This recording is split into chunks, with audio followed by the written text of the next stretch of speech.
नमस्कार।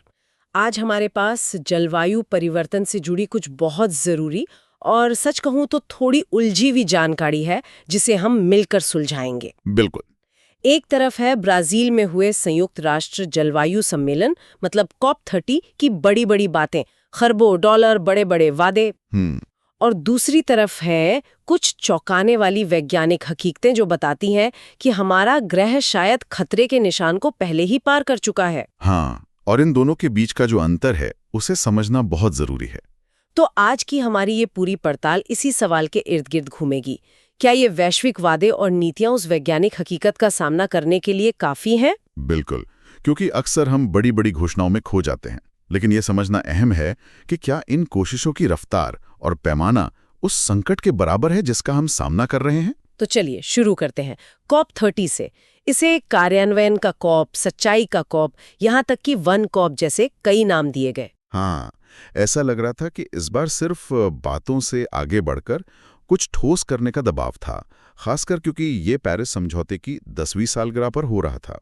तो क्या हुआ कुछ ठोस? देखिए, इसका नतीजा बेलेम पैकेज के रूप में सामने आया।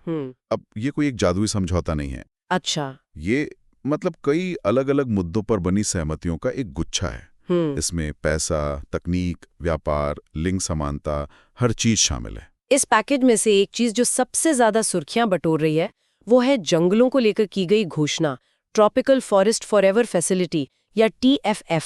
जी, और इसके तहत 125 अरब डॉलर का एक बहुत बड़ा फंड बनाने की बात हुई है। 125 अरब डॉलर, ये तो बहुत बड़ी रकम है। हाँ, रकम बहुत बड़ी है, लेकिन यहाँ रकम से ज्यादा महत्वपूर्ण उसके पीछे का विचार है। वो क्या है? TFF के तहत दुनिया के उष्णकटिबंधीय वन वाले देशों को, जैसे ब्राजील, कॉन्गो, इंडोनेशिया, उन्हें अपने जंगलों को बचाने और बढ़ाने के लिए भुगतान किया जाएगा। एक मिनट, भुगतान किया जाएगा, ये सुनने में मदद या दान जैसा नहीं लगता। बिल्कुल नहीं लगता। ये तो ऐसा है जैसे हम मान रहे हैं कि ये जंगल पूरी दुनिया को एक सेवा दे रहे हैं और उस सेवा की एक कीमत है। क्या ये सोच में एक बड़ा बदलाव है? आपने बिल्कुल सही पकड़ा। ये एक बहुत बड़ा वैचारिक बदलाव है। अब तक हम इन देशों को सहायता देते थे। अब हम कह रहे हैं कि आपके जंगल दुनिया की जलवायु को स्थिर रखने में मदद करते हैं, कार्बन सोखते हैं, तो आप इस पारिस्थितिक सेवा के लिए मुआवजे के हकदार हैं। तो ये देशों को एक भागीदार बनाता है, सिर्फ मदद लेने वाला नहीं। सही बात।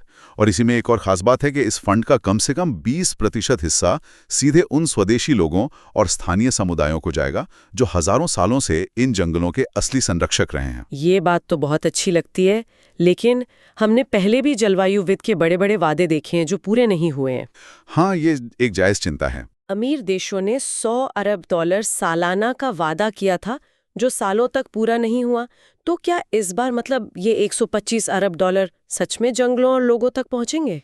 देखिए, कॉप सम्मेलनों का ये एक दुखद इतिहास रहा है। इस बार कोशिश की गई है कि फंड के नियम ज्यादा पारदर्शी हों, लेकिन असली परीक्षा तो आने वाले सालों में होगी, जब देखा जाएगा कि अमीर देश इस फंड में पैसा डालते भी हैं या नहीं। भरोसे का संकट अभी भी एक बड़ी चुनौती है। पैसे की बात चली है तो COP30 में और भी कई बड़े आंकड़े सुनने को मिले।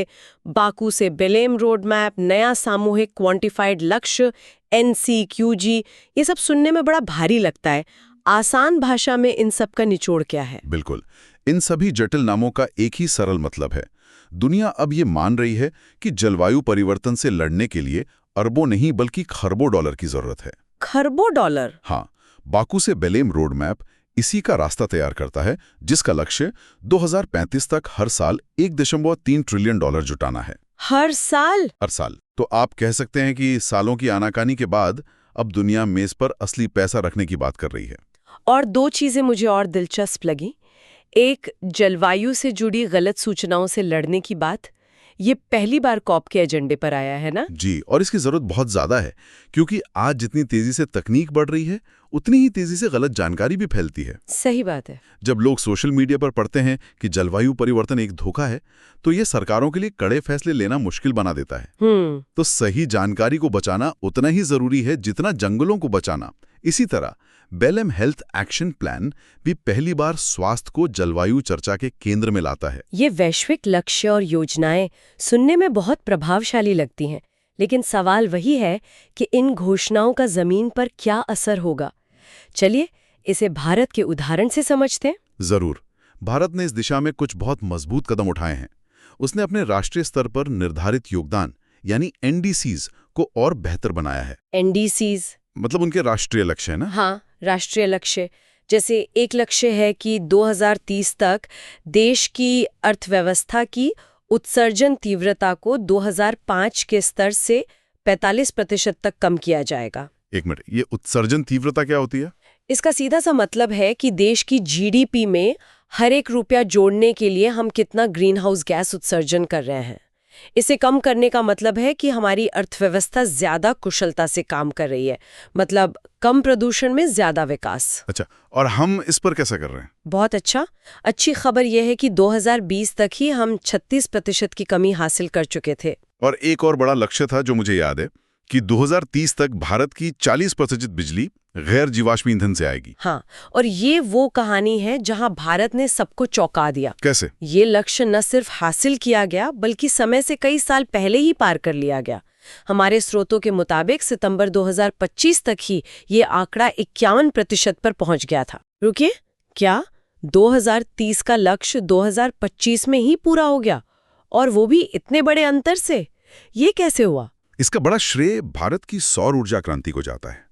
पिछले दशक में सौर ऊर्जा की लागत में भारी गिरावट आई है और सरकार ने इसे बड़े पैमाने पर बढ़ावा दिया है। ये इस बात का एक शानदार उदाहरण है कि जब नीति और तकनीक एक साथ काम करते हैं तो कितनी तेजी से बदलाव आ सकता है। तो ये सिर्फ घोषणाएं नहीं है, इसके पीछे ठोस काम हो रहा है। और अब तो सरकार उद्योगों पर भी सख्ती कर रही है ना?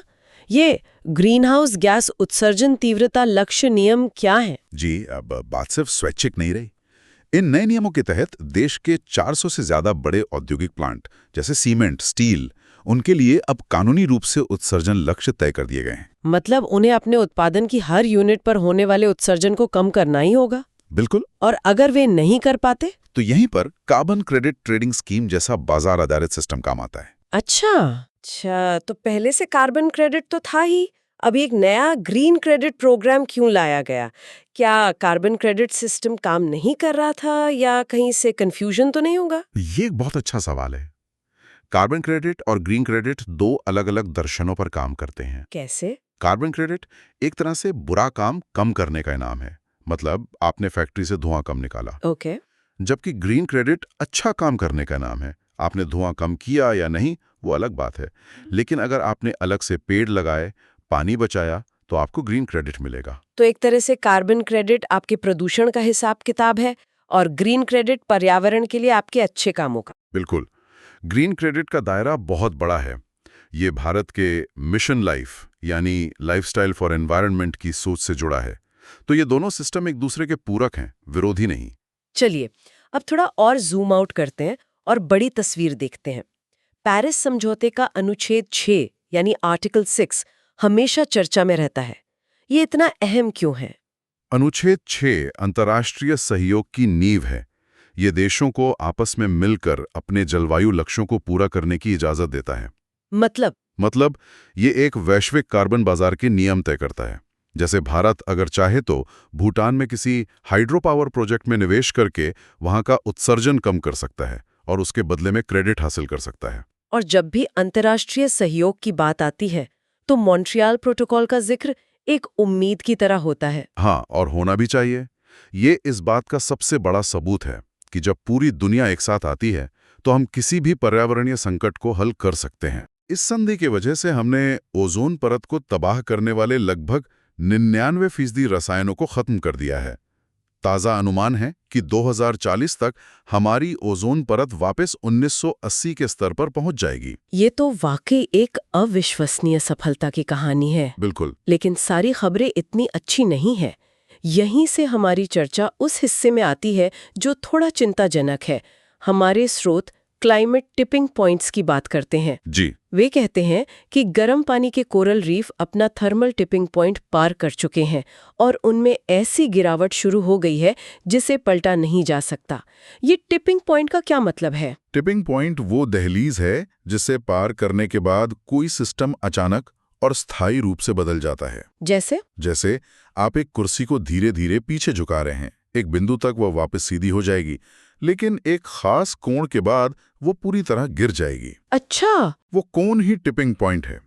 गिरने के बाद आप उसे वापस उस झुकी हुई अवस्था में नहीं ला सकते। इसी तरह वैज्ञानिक कहते हैं कि अमेज़न का वर्षावन एक ऐसे टिपिंग पॉइंट पर पहुंच सकता है जहां वो सूख कर घास का मैदान बन जाएगा, और अगर ऐसा हुआ तो उसे वापस जंगल बनाना नामुमकिन होगा। तो मतलब एक बार कोरल रीफ खत्म हो गए तो वो हमेशा के लिए खत्म हो गए? काफी हद तक हाँ, कम से कम हजारों सालों के लिए। और खतरा ये है कि ये टिपिंग पॉइंट्स एक दूसरे से जुड़े हैं। एक का गिरना दूसरे के गिरने की प्रक्रिया को तेज कर सकता है। यह एक डोमिनो इफेक्ट जैसा है। इसी से जुड़ी एक और गंभीर अवधारणा है प्लैनेटरी बाउंड्रीज, यानी ग्रहीय सीमाएं। हाँ, ये एक अवधारणा है जिसके तहत वैज्ञानिकों ने 9 ऐसी प्रक्रियाओं की पहचान की है जो पृथ्वी पर जीवन को सुरक्षित रखती हैं, जैसे एक स्थिर जलवायु, साफ पानी, स्वस्थ जैव विविधता। और हर प्रक्रिया के लिए उन्होंने एक सुरक्षित सीमा तय की है। जी, जब तक हम उस सीमा के अंदर हैं, हम सुरक्षित हैं। और हम अभी कहाँ हैं? यहीं पर खबर सबसे ज्यादा चिंताजनक है। हालिया आकलन के अनुसार हम 9 में से 7 सीमाओं को पार कर चुके हैं। 7? 9 में से 7? हाँ, सिर्फ 2 सीमाएं हैं जो अभी सुरक्षित हैं। एक है हवा में एरोसोल की मात्रा और दूसरी है ओजोन परत। और ओजोन वाली सीमा भी सिर्फ मॉन्ट्रियल प्रोटोकॉल की वजह से सुरक्षित है। 1 मिनट ठहरते हैं। 9 में से 7 सीमाएं हम पार कर चुके हैं।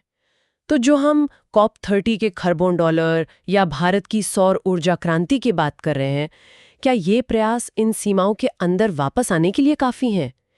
या हम सिर्फ अपनी रफ्तार थोड़ी धीमी कर रहे हैं जबकि गाड़ी खाई की तरफ जा ही रही है? ये आज का सबसे बड़ा और सबसे मुश्किल सवाल है।